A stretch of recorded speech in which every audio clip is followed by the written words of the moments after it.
Welcome to In the News with Double O Des. I'm Des Bernardo, giving you my perspective on news from South Africa and the rest of the world. In the news this morning, there's an article that I find very interesting because once again, one of the MAC members, a professor, has come out and absolutely said that what the government is doing with regards to the COVID-19 test or the SARS-CoV-2 test, that it's absolute nonsense, because he says that at the moment people are required to be tested to see if they are SARS-CoV-2 positive or negative before they can return to work. And he says this is nonsense, and he is actually the head of virology at Stellenbosch University, which means that we're not speaking to a pleb here. This is someone that actually knows what he's talking about. And we know before that there were two other specialists on the MAC team, the Ministerial Advisory Committee on COVID-19 outbreak, that have spoken out against what the government is doing. And he says he's saying nothing that is not in the public domain. So I believe that he believes that this information is already out there, that the tests that the government can't keep up, that there's a backlog of 63,000 tests at this stage. And he's saying testing people that have had the SARS-CoV-2 virus that tested positive might not develop the disease at all, and that within a 2-week period, they won't have any problem returning to work in any case. That testing is not required. Even someone that developed COVID-19 was hospitalized after a 2-week period of them coming off oxygen, or whatever the case may be, that they can return to work without being tested. He says the only people that should be tested are healthcare workers and people coming into hospital to see whether they actually have the virus, to know that it is SARS-CoV-2 related and that they've developed COVID-19 symptoms. And like I said before, COVID-19 still needs to be understood. And when someone comes in with a positive test for SARS-CoV-2 virus, then they know that they need to look out for any strange symptoms that might be related to it, because there's been many different things manifested around the world. And I think many of the specialists are still trying to make sense of this. And in this article in News 24, and I'm quite surprised that they're actually placing this, the headline reads, COVID-19 retesting previously diagnosed people for returning to work is nonsense, says a scientist. And this is Professor Wolfgang Priesser, the head of Division of Medical Virology at the Department of Pathology at the University of Stellenbosch. Now, once again, I will put a link to this article underneath this video. I want to do most of the talking here, because if I actually read through the article, then you can go and read through that yourself. I want to cover most of the specifics. And the other thing that happens is that YouTube monetization actually gets affected by a person reading from any specific article. And what that does is the specific article doesn't get shown to a broader group of people. Because when YouTube makes money and people bid on these videos to actually advertise on them, they distribute it much further when they're generating an income. So that's just unfortunately how the platform works, but I do have to keep that in mind.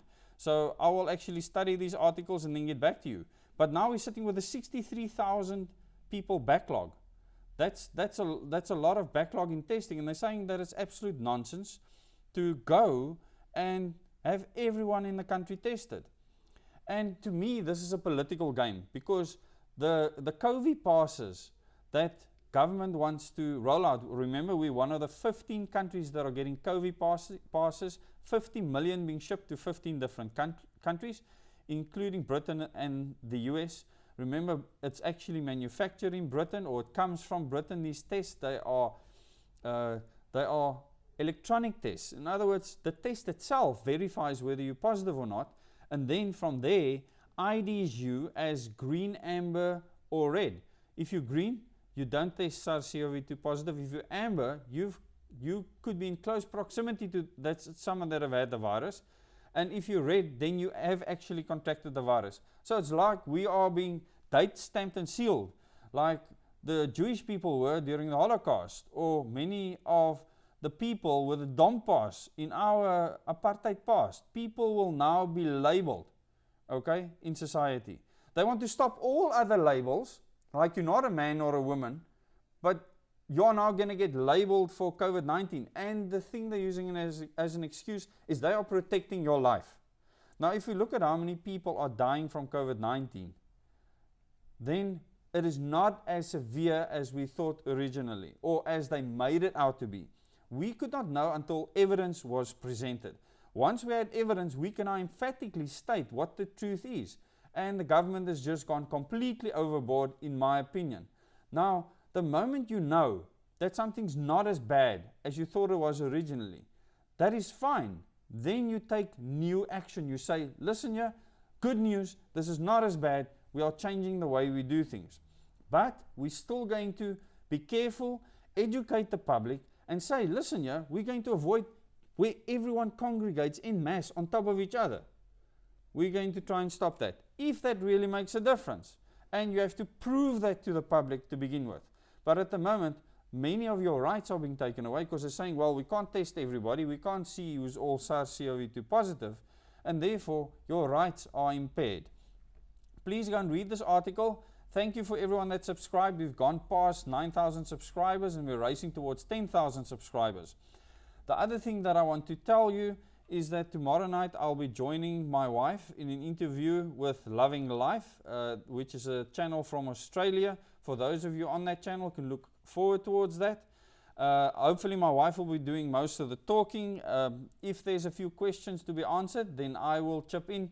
However, I will be on standby to leave at any moment in time. Like I said, I actually declined the interview before, but I will be with my wife. It will be unusual certainly, but if a phone call comes in or something that I need to take care of, I will leave the interview for a short while, or maybe for the duration of the interview, and my wife will continue with the interview. So you can look forward to that. Those of you that are interested, we are still continuing with everything that I am planning on this channel. The snippets will be issued today, the first snippets. So these snippets, I've created a new thumbnail, they'll be recognizable, will all be under 5 minutes, short concepts. It will have nothing to do with the news specifically. In the news will remain in the news, and it will have different lengths depending on the specific article. I'll try and make them as short as possible and as concise as possible. As always, the article link I will put underneath the video in the description. You can go and have a look at it there, follow that link and go and read the article further. There's a lot discussed in this article, and I would encourage you to go and look at that, because for the first time it looks like people like News 24 has to start doing journalism. And I call this damage control, when what you've been spinning this whole time is not coming to fruition. Now politicians have to play games because elections are happening next year, and politics will start playing a huge role in the actions taken, where the World Health Organization and them telling the government what to do, and funding will come up against power. And this is a very interesting dynamic, and I'll speak about that extensively, where you actually now get politicians thinking, okay, am I still going to get my seat next year, or do I take this money now and run? So a lot of people I think have seen this COVID-19 pandemic as a hit and run, make a lot of money and then get out of the way afterwards. And certainly many people have made their millions during this time for the most ridiculous things in many cases. Look forward to the next 2 videos. There's 2 more videos that will be following now in the news videos, and then some of the snippets will be released tonight. You can look forward to that. And then I'll be working on my next Rothschild video that will cover the period from the First World War all the way up until the Second World War. And the last one will cover South Africa specifically in detail. You can look forward to that. Please subscribe to the channel. Hit the bell icon so you can get notifications. Go and check to see if you are still subscribed. Some people have told me their subscriptions were just gone. Check if you're still subscribed and then subscribe again. Thank you very much. Looking forward to the next video.